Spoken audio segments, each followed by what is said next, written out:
Gamecock fans, now you can have your coffee and also support the Gamecocks in a championship quest to get to the top of the SEC and the top of the country by going to GamecockCoffee.com and purchasing Rise and Shine New Orleans Roast Gourmet Coffee. All of your purchases go to benefit Garnet Trust and put NIL dollars in the coffer of the Gamecocks official NIL collective. Check it out today and support the Gamecocks NIL. Good morning, Gamecock fans. JC Shurburtt here with you. Today is Wednesday, April 9th, the year of our Lord 2025, and this is Coffee. Thanks for tuning in. Gamecock baseball team last night gets a much-needed win. Of course, they won in the midweek last week. Run rule last week didn't do much good in the second or third games out at Mississippi State, but still good to see the long ball come out last night. Dalton Mayshore with a home run, grand slam, actually. So good to see him back. Maybe he can help. He was certainly somebody they were counting on the beginning of the year. 13-3 over USC Upstate. Upstate's a pretty good baseball team. They've had some good moments in their conference this year, but it's always better than the alternative. So the Gamecocks are now 20-14. They'll turn around and play at Texas A&M this weekend. A&M's on a 3-game winning streak after including 2 run rules. So something woke up during that doubleheader out in Aggie land. They were the preseason #1 team in the country. And they beat Tennessee twice in a doubleheader, one run rule and one pretty convincing win up in Knoxville, actually, and knocked the Vols down a notch. And then they beat Sam Houston State last night 14-1. Run ruling their in-state mid-major foe. And so you got to go out there to Bluebell Park. That's a tough place to play.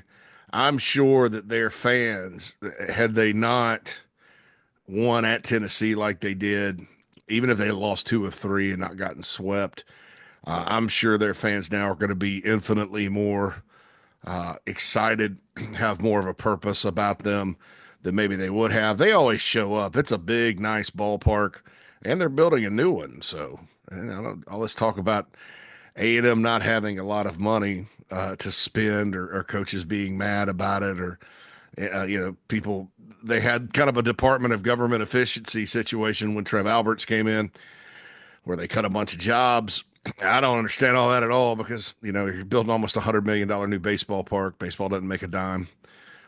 Breaks even at best for most schools, but they've always had money, and so it's surprising. I heard from a great contact in college athletics that their NIL in basketball was more than Carolina's, but not that much more. Less than 3 million, right at the 3 million mark. Which, if you've seen kind of the estimates, South Carolina's was around between 1.6 and 1.7 last year.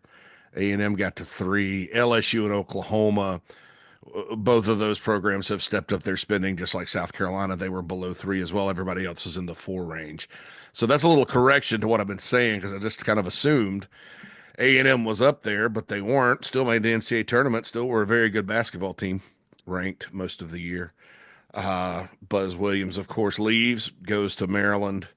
I really like their new coach, Bucky McMillan, from Samford. He's got a distinct style about him. Full court press, all that good stuff. Was at Samford. So I think they made a really good hire to replace Buzz. And in basketball, everybody's on the schedule every year. So you maybe you play some teams twice, but so A&M's important. It's important to keep up with those folks. But I look at the back to baseball. I think that their fans are probably going to rally behind them this weekend. It's going to be a tough environment. This series concludes the first half of the SEC season in baseball. We reach milestones at any baseball season. The first half, this and that and the other. The Gamecocks are 2-10 in the league, 20-14 overall. So if they want to make a regional, they better start winning some games.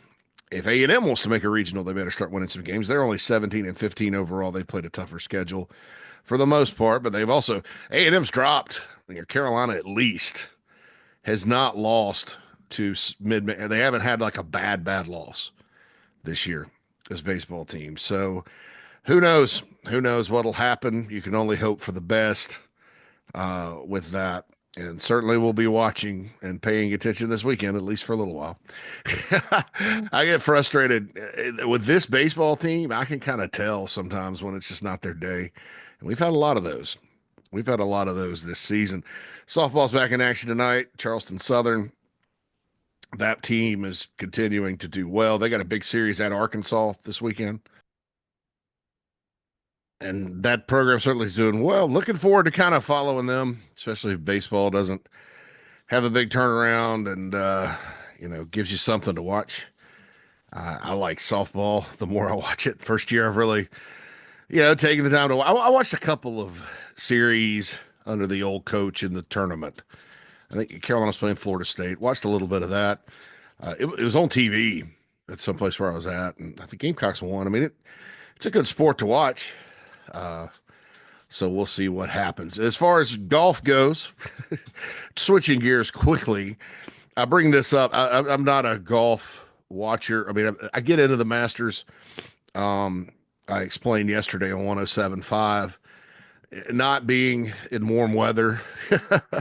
Yeah, it doesn't feel like Masters week to me. I always like to watch it, especially at the end. And it's great, even if it's not a competitive down to the wire situation.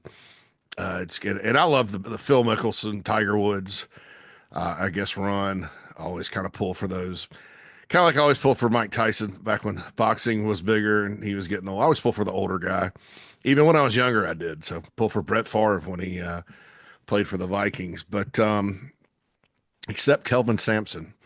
I wasn't necessarily pulling for Florida Monday night, but his little comments to the reporter about Gonzaga still kind of, I don't know why it just didn't set with me right. I just was like, man, you're a great Hall of Fame coach. You're having a great season. What is this with the pronunciation? For those that don't know, he went after a reporter that said Gonzaga instead. He's like, it's Gonzaga and they're our neighbors and bye. And it's really mad. Shane Beamer. I don't know if I would call Shane Beamer mad yesterday in the press conference, but we're going to get to that subject here in a second and hash that out a little bit. But yeah, I think that when you talk about Masters Week with me now, it's like it kind of gets I don't know, a little nostalgic, I guess.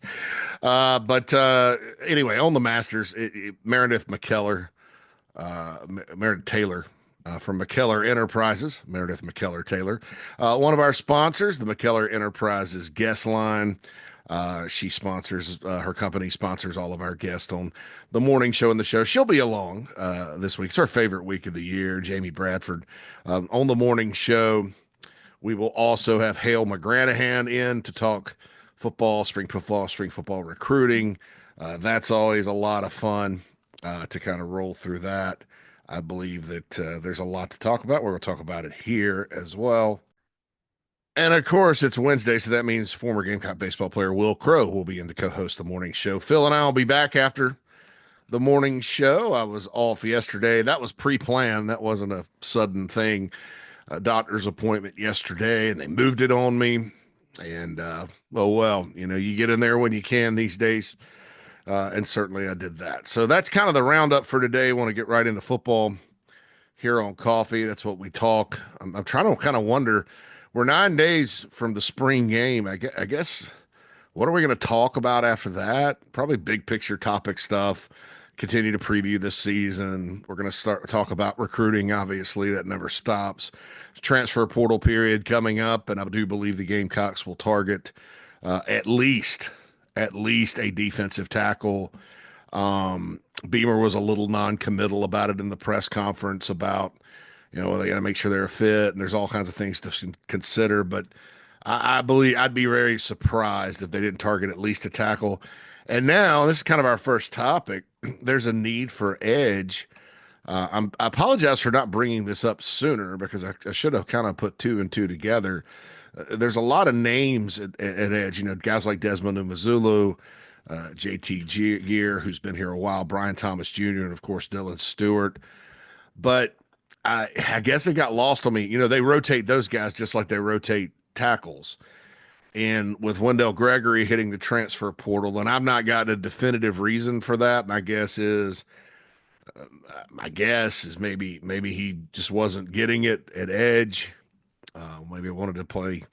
I don't know if he wanted to play linebacker. You just never know nowadays what the concrete motivation was. It was kind of surprising because I hadn't heard anything about him being unhappy and all that good stuff. I would hope, just kind of hoping that it's not because of money or anything like that. I think that would be sad for a player that had to develop to want more money. He's never played. I don't care what he was rated in high school, but I haven't heard that's the case. I'm just kind of pondering the what ifs here with Wendell. But that, yeah, it's not that Wendell Gregory was going to get out there and give Carolina, barring a big jump, 60, 70 snaps a game. I mean, but you're talking 8 or 10, that those 8 or 10 add up and are valuable. And then, of course, Jalen Brown is injured. And now he was a guy that could have started. And the intriguing thing about him, obviously, is his size speed combo. 270 pounds. I was told athletically, and not production. Don't get this twisted. Athletically, difference between athleticism and upside and prospect, things like that. An actual productive player. Um, he's more athletic than Kyle Kennard. Now, Kyle Kennard wasn't Kyle Kennard until he was Kyle Kennard, right? So it's a journey, it's a development. And Jalen Brown's very young, redshirt freshman coming over from Missouri. But, I wish I could sit here and tell you for sure he's fine and will be back by May or June. I don't wish I could tell you. I mean, when I say I wish I could tell you this, it sounds like I'm excited or happy about it. But on the other side, it would also definitively, if I could tell you he was out, I would. I would. It's just kind of an unknown, and I think that it's something to keep in the back of your minds. I don't think anybody's excited about tracking a injury. Will he go? Will he not go? Will he get healthy? Will he play for the whole freaking summer? That sucks, and we've done it before around here. But he'll get better in time, and then they'll make an assessment, and we'll see. But that's a blow at edge. So I don't. Beamer did mention in the press conference yesterday that that's a concern because of depth, and he was asked, I believe, by Hale if they were going to move anybody on the roster to kind of give them a look there because you do have some bigger linebackers, especially in the freshman class, and Trayshawn Austin is an example of that. But I don't. I think those linebackers are going to be linebackers, unless it's Austin. But then you sort of look at it, and you got Anthony Addison and Jaquavius Dodd as true freshmen there. What's one more true freshman going to do? Unless you think long term, Austin is an end or an edge. Donovan Darden, I think, could be an end or an edge. I've said many times that's what I liked him at before the Shrine Bowl, and then he played linebacker, and I was like, "Oh, ding, light go off.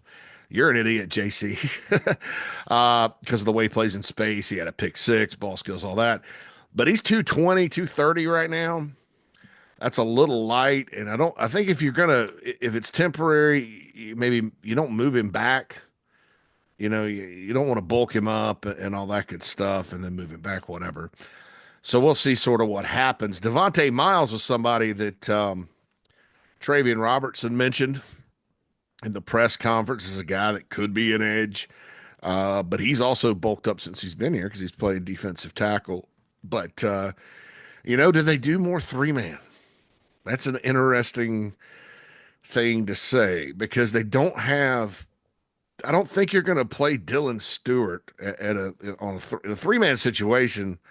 I would imagine Dylan would be standing up a bit, maybe at one of the linebacker spots. But anyway, all right, check that. Just got an email from our text from Jamie Bradford. Meredith McKellar Taylor is moving to Friday because she got an invite to go to the Masters today. So congratulations. So a little breaking news there on the preview front. Gosh, having trouble talking today, folks. But yes, so you look at it. I don't know. I don't know that three-man, the 3-3-5 is going to work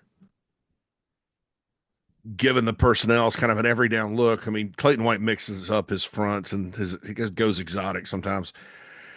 because I think that maybe it and Dylan. I mean, not that Dylan Stewart couldn't play that kind of inside end, but I think moving him around, having him come off the edge, all that good stuff is probably like if he were at Alabama in the three man front, he'd be like a jack linebacker and not necessarily an edge. So that's my opinion.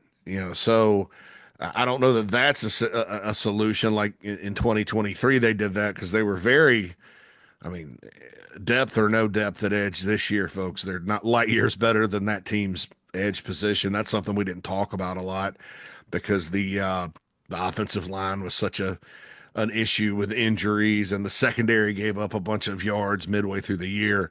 But that team was not good. Not everybody likes to talk about SEC level. That wasn't close to SEC level because you had poor Jordan Strong who was coming off a knee injury, and like I said yesterday about Brady Hunt, sometimes guys come back and they take a year to get better and come off the to get off the injury thing. And I think that was poor Jordan's poor kid, seventh year of football, came back and after the knee injury and just wasn't the same. And then he had some Tyreek Johnson and those guys. So it's a lot better situation. But at edge now, I do think after kind of putting two and two together, they've lost two players that were supposed to be part of the rotation. You kind of look at it's a little thin. And so do they target an edge? Do they try to find a guy that can come in and give you some snaps and provide depth? Those cats are out there, but you want to make sure you get a good one because there's a lot of them that you maybe think are good that aren't that kind of thing. So it's going to be interesting to see in the portal coming up. Who football ends up targeting. I think the longer the house settlement drags on, the better all teams will be positioned to front load deals, and financially it may drive the price up a bit, but you're also kind of not running up against a cap or having to rework things. I can't believe I'm saying that about college sports in general. So there we go with all that. That's the edge spot. I would like to say I think there's a bright spot with the special teams, or a couple of them. Joe D. Camillus, the special teams coordinator, did mention earlier this week. Jelani Kilgore is looking good at punt return. Punt return's been a mixed bag here. You know, Debo Samuel was a kickoff returner and was good at that. It was kind of it's been an adventure through the years. I think Brian Edwards was probably pretty good returning punts if you kind of look back at it. Who else? Yeah, I'm trying to think. Guys just haven't been housing them, or they've been okay. I think Kilgore probably because he was the safe punt guy, the guy that you needed to catch it last year. I think they're on to something with that. I mean, Kilgore's a great athlete. He's been really good since the moment he stepped on campus. He's the starting nickel. Obviously, could be a safety. Who knows? But right now, it's a nickel. Veteran guy knows what to do. I like that move. I really do. And then on kick return, who knows? Nick Harbor, Bakari Swain when he gets back, that kind of thing. But a kind of light bulb moment for me when they mentioned Kilgore the other day, and then Mason Love. And I heard this about the scrimmage from contacts on the intel. And then Beamer sort of reinforced it during the press conference. Mason Love, the redshirt freshman punter, because you got to replace Kai Kroger, and he's kicking it well, punting wise. So that's a positive because I've heard a lot of good things about him as a punter. Now the kickers did well Saturday. Kind of a battle: Peyton Argent, William Joyce, and then Beamer did mention Love was kicking as well. Max Kelly comes in as a true freshman. Is it going to be that guy? So far, I wouldn't say the Gamecocks have like a thunder leg that you'd line up to hit 60-yard field goals with as of now. But there's nothing right now that causes a red flag. Of course, you guys know me. I'm going to start sweating the special teams at about August 21st, like I do every year.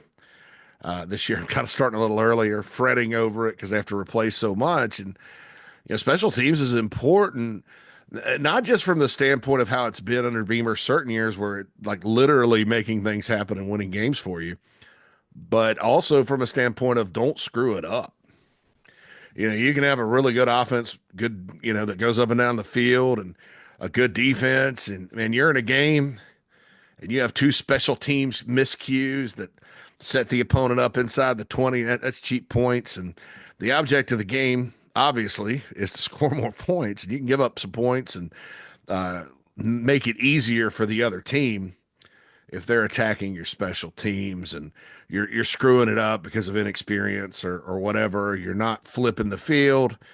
If you're in a defensive battle because your punter's bad. So, and then of course we all know about missed field goals. So it doesn't have to be Pete Limbo and Beamer ball like it was a couple of years ago where they're just making things happen on special teams all the time. But it does need to be a situation where it's solid, and I don't know. I think maybe they could be really good.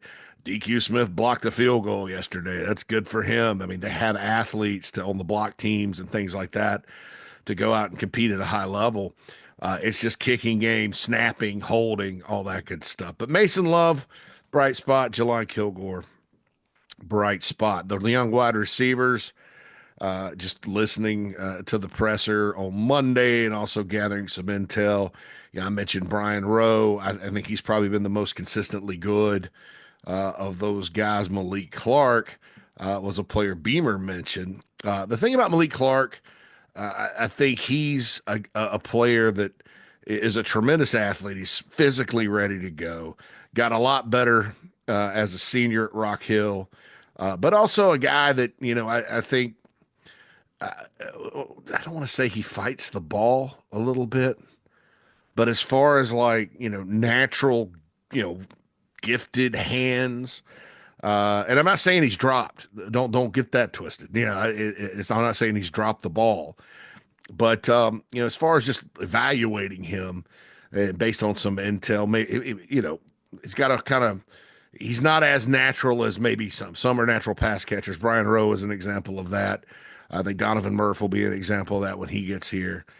But with Malik, I think that if there's don't want to say flaw, but if there's something to kind of work on, it's that. But Nick Harbor has never looked like a natural pass catcher, and he's called just about everything in football games. So, what does that really matter? What does that mean, JC? Who knows? But so I think they're doing well. I believe that Carolina can be good at wide receiver this year. It's not always about the portal these days.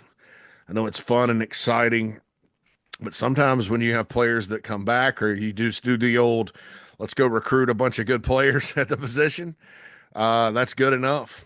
And so we'll see what happens there. It's kind of interesting to me that a lot of people outside the program that write about South Carolina or that don't cover it on a daily basis continue to say they're going to go get a portal receiver or they need to target a big-time portal receiver. Yeah, that's nice, but there were no big-time portal receivers that I would call big-time in the portal. The guys I sort of like that would have probably fit at Carolina was number one. I think his name is Noah Thomas, Noah Brown, Noah from A&M that went to Georgia because he's a big 6'5" guy, but he's kind of been a guy that's you look at and go, hey, should be a lot better. He's good, but not great. And he ends up going to Georgia, and I don't think he even cared to take a look at Carolina. They didn't, maybe the price, I'm not going to say the price was too high for him, but because Georgia's not exactly pumping out the cheddar either. But, went to Georgia. Don't think he had any interest, and then the other guy I like, shoot me for saying this, is the guy from the small Missouri school that Clemson took. I mean, he's 6'6", 215 and can run. Hats off. I mean, everybody talks about Dabo in the portal. Look, that guy, just a hunch, and I could be wrong because they have a lot of good receivers at Clemson again. They've restocked that position well. That guy's going to make some noise. But when you're talking about guys like that being, top guys, and the guy from Penn State, Barry and Brown, the kid from Wake that went to Auburn, all guys like that, they're, you know, like I would take Juice Wells over all those guys as far as talent goes, right? I just don't know that there's a guy. Probably the best portal receiver in this class is going to end up being some guy from like FCS that we've not nobody's talked about. I just don't. It's just and the overall portal group this year was larger in numbers, but wasn't as quality maybe as it was. I mean, when Carson Beck's your top guy in the portal, I mean, and I know quarterbacks have more values anyway, but Carolina's probably not unless something falls in their lap, and we're talking yeah, maybe the FCS got a 6'4", 210 runs, and you're like, oh my God, you got to get this guy. If they find somebody, I could see it, but it's got to be the right fit in the receiver room. And the reason for that, I mean, they're not dummies. They're not sitting around going, oh, well, let's just stick with our guys and yeah, yay, yay, rah, rah. They're they would go try to find a guy if they absolutely were like, man, we're gonna stink at receiver this year. I think as far as portal, if you're just kind of looking for a guideline, and look, anything can happen. I think sometimes we try to box ourselves in before something happens, and I'm not trying to create an expectation to where if they don't get all three of these positions, they've somehow failed because it's really up in the air. Just like, going into the last portal period, yeah, they were interested in some receivers if they could bring the right guy in. The right guy did not emerge, you know. And so they didn't, and they like what they've got. But so I would put it in this order: D tackle, edge, kicker. If they find a kicker, like I said, the kicking is not bad. But if you find a guy that's a difference maker, like just about every, it was crazy last year because I was defending Alex Herrera, and I'll still defend him. I mean, people that want to hang the success of the season on him, dude, come on, that's just he made some. I mean, what if he doesn't make the field goal at Clemson? Then you don't win. I mean, just because he missed 50 something yarders. I mean, he had a couple of inexcusable kicks and losses, and those are going to happen. But if you want to blame somebody, by the way, blame Mitch Jeter for abandoning the program to go to Notre Dame. But and it paid off for Mitch. He got to kick in a national championship game in the playoff where he did well. Finally, after a rough start. But the Illinois miss was bad. If Carolina didn't miss that kick, they're not worried about going out for it on fourth down late in the game to win it. They're lining up to kick a short field goal, hopefully going ahead. That changes the whole dynamic of everything.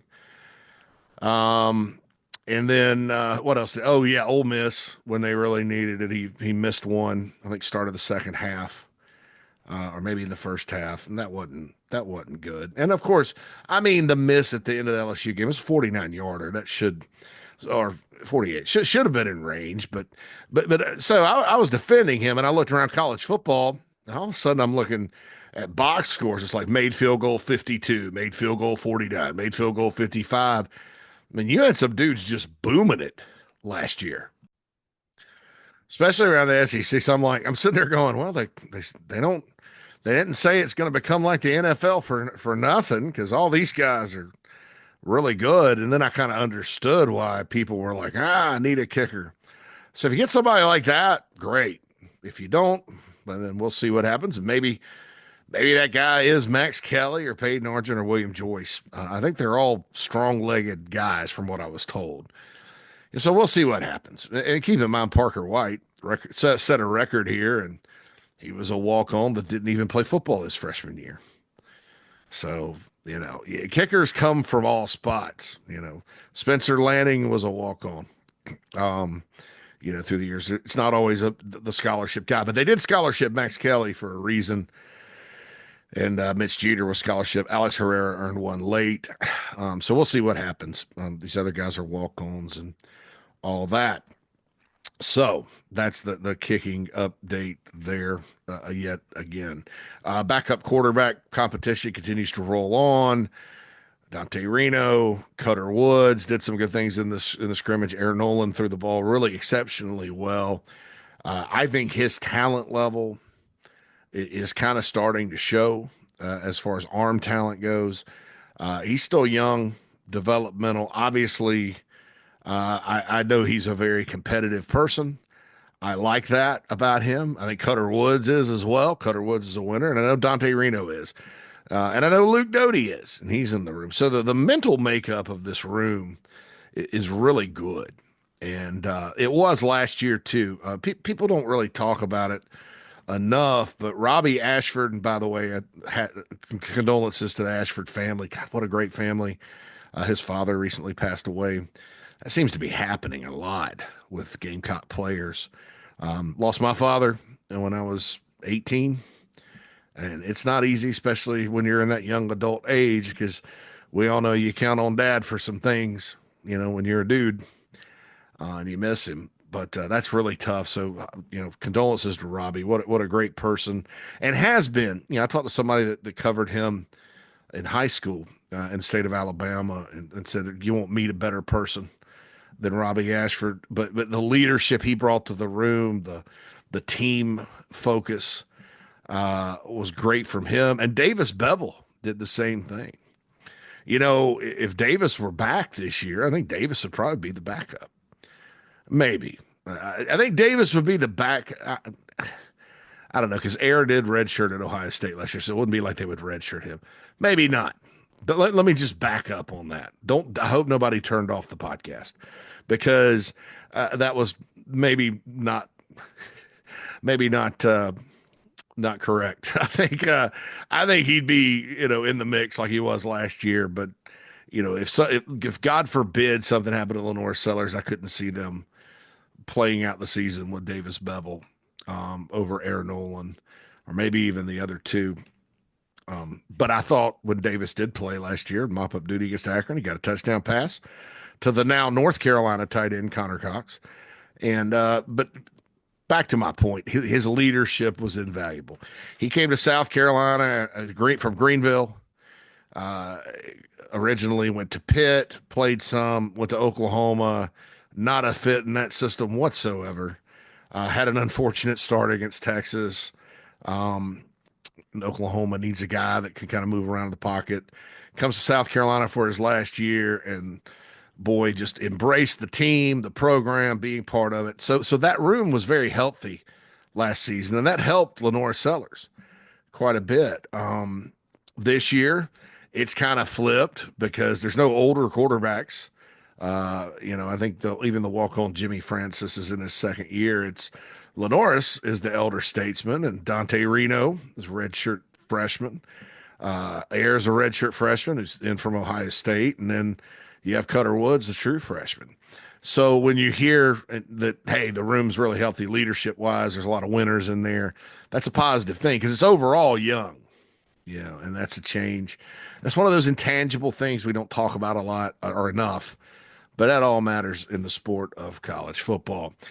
So the backup quarterback thing's going accordingly. I still think 80%, 90% Aaron Nolan will be the guy.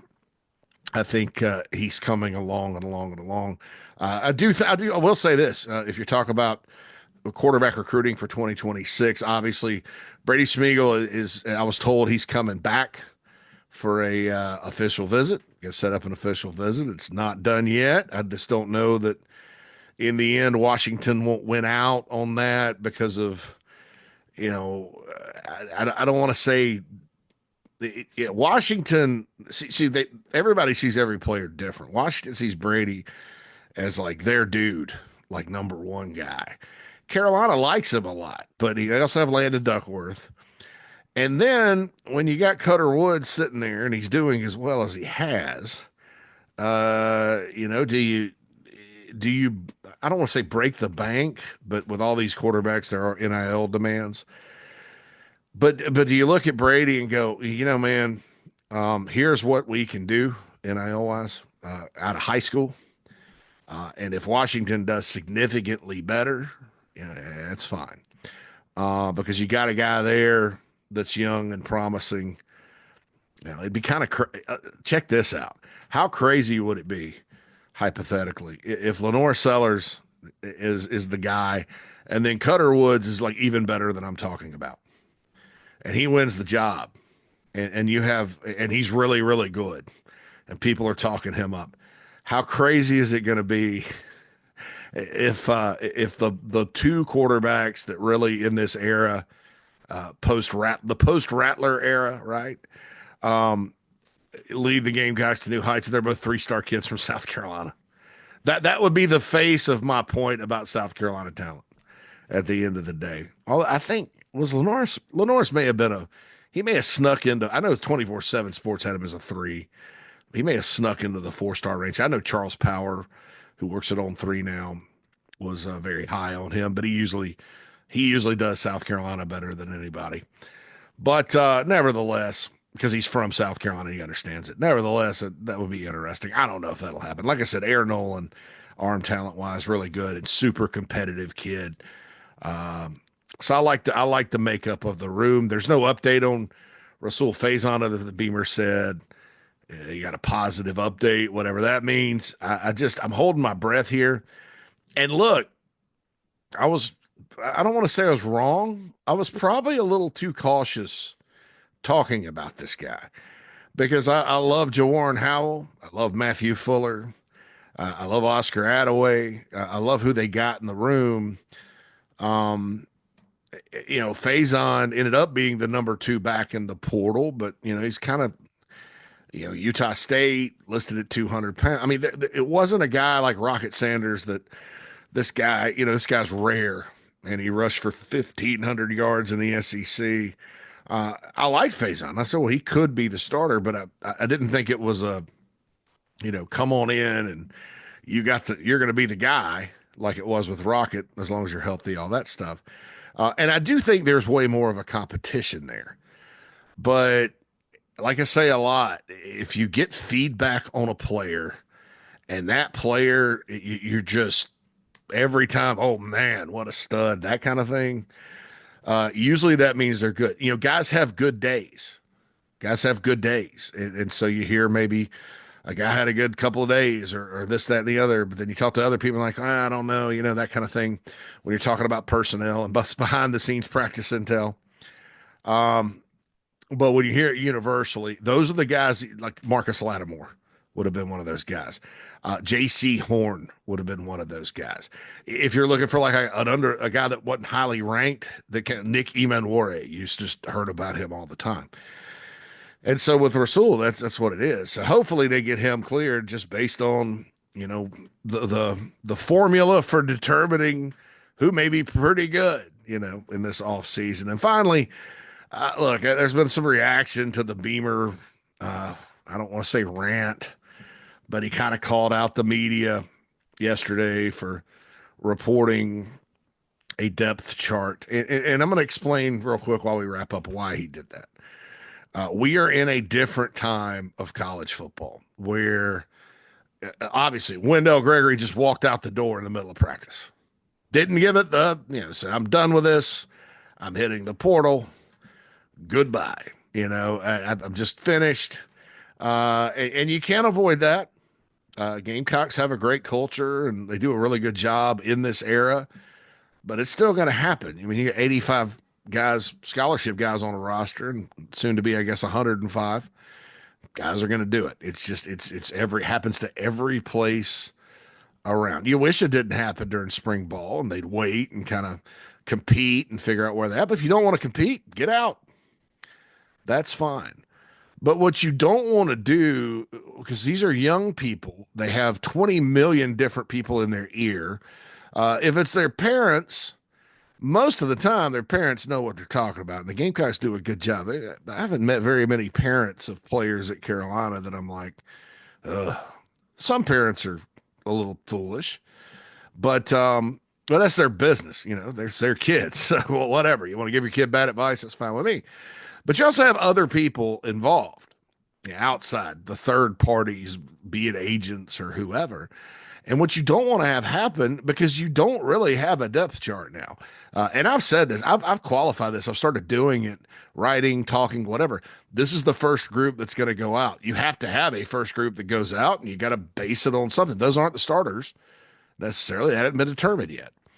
Beamer's absolutely right. But what you do when you put a depth chart on the internet or in print, and you don't use the word projected depth chart, or this is my opinion on it, or this is what it looks like. When you say this is the first, second, and third team, then that's in print, and the guy that's third team that may be very, very promising that you're trying to, put in position, or you've just mixed in, and he's really first team or third team. And you see that out in public. Why is he third team? People nowadays with social media, they react to fake stuff. People react to fake stuff on the internet with real reactions and actions, right? We live in that world. And so you don't want anything out there that's potentially damaging to your fake. Now, there's nobody I think is going to walk out the door over that depth chart. But you also, there's also, even if it was like, this is my first group, second group, A group, B group, C group. This is actually, how we see it right now as coaches. Sometimes as coaches, you're going to put a guy in the C group because you want him, you're challenging him. By the time August 31st gets here, he'll probably be third team, or first team. Maybe he's going to start. But right now he's in the C group because we want him to work hard and develop and get better and earn it.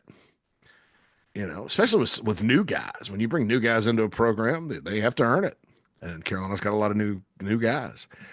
But what you don't want to do is have some narrative out there on April 8th. This guy's buried on the depth chart. I thought he's supposed to be good. And unfortunately, there's a small subset of this fan base that loves to just sit there and overreact on social media. Oh, God, I thought he's going to be good. And the kids read that because they consume it. You can't stop players from reading social media. I think it'd be a good idea if they didn't. And it gets toxic. And, when you're free, you don't have any obligation to absolutely stay. It costs you nothing to get in the portal except for leaving and you're standing on the team, maybe some NIL dollars. You don't want to be at a place where you're buried on the depth chart. You've got a small subset of fans that look bigger on Twitter, taking shots at you based on bull crap, nothing. And you don't want to be there. I understand why Beamer reacted the way he did. Now, on the other hand, is it frustrating for people that that cover the Gamecocks, that,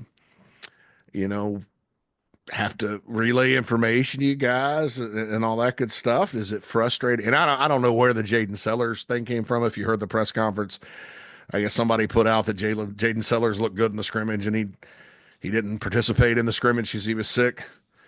I don't know where that came. I don't think. I looked back. I checked myself because I was like, I don't think I heard anything about him, and I didn't. But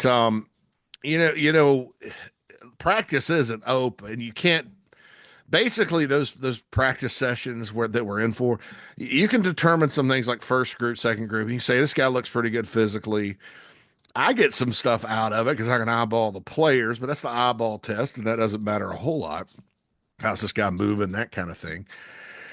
But, nothing. It's a photo session, basically, and we give you guys updates and stuff. And it's Will Muschamp did the same thing. Steve Spurrier opened up almost everything. And on the flip side of that, from a coverage standpoint, that's I went to every spring practice and watched Whammy and Deke Adams coach that defensive line before the 2015 season, and was not optimistic after I saw that coaching clinic on display, compared to Brad Lawing, who constantly had the D-line moving around. Just a lot of standing and talking. You can't do that on the D-line. I think that you got to get those big boys moving. But anyway, from a coverage standpoint, nowadays everything's so tightened up, and it's for the reasons like Beamer stated, that information sometimes can be damaging, assuming can be damaging. But I also understand that we're not out there communicating to you guys for ourselves. We're out there to, communicate to the fans. And, there's a section of fans, the folks that read and listen and stuff like that, a video on Twitter from Justin King, who does a great job, is great. And they're going to consume that, but they want a little more intel and, meat on the bone. So I totally understand that, some fans are maybe frustrated. Oh, hey, look, because they like to know. Hey, some folks, a lot of you, and myself included, I'd love to know if the depth chart changed every day. Just give me like a module. I can update it. Like this guy's in the leader position here. This guy's, and I do some stuff like that, like a projected depth chart. But that's a projection. Like consider me like Joe Lunardi, right? Projecting the field. Joe Lunardi did not have, by the way, a good year this year. I think he had about 3 or 4 that were off. Normally it's not, but so that's kind of what I do with it, and kind of how I try to make sure that it's not something whenever I talk about depth chart or whatever that's damaging. So anyway, I think I wanted to explain why Beamer said that and why he kind of got a little fired up about it, while also saying I completely understand that fans would be like, well, that's, what's the big deal? Because, hey, we all want to know what's going on at practice. And with basketball, the basketball season they just had, and baseball not doing well, I mean, we're all kind of looking forward to football. And it's caused a thirst for football content and for discussion. So I get it on that, but anyway, we'll just all move on. And I didn't really have a strong reaction either way, other than, oh crap, I hope somebody didn't misidentify a jersey number and think that's Jaden Sellers when it was Brian Rowe, because Brian Rowe, Lex Cyrus, they all kind of are similar builds. So I got concerned, but I checked my work and it wasn't me. Thank goodness. All right, don't forget Inside the Gamecocks, the morning show. Will Crow, Hell McGranahan. Obviously, I said earlier, Meredith's going to postpone. She's at the Masters today, lucky Meredith. And then I'll be along with Inside the Gamecocks, the show. Be sure to check out thebigspur.com. Download the Chief Sports app. Keep consuming all that we do here on the Chief Sports South Carolina YouTube page. Please like and subscribe and share all that good stuff. JC Shurburtt, this has been Coffee. Holla at you soon.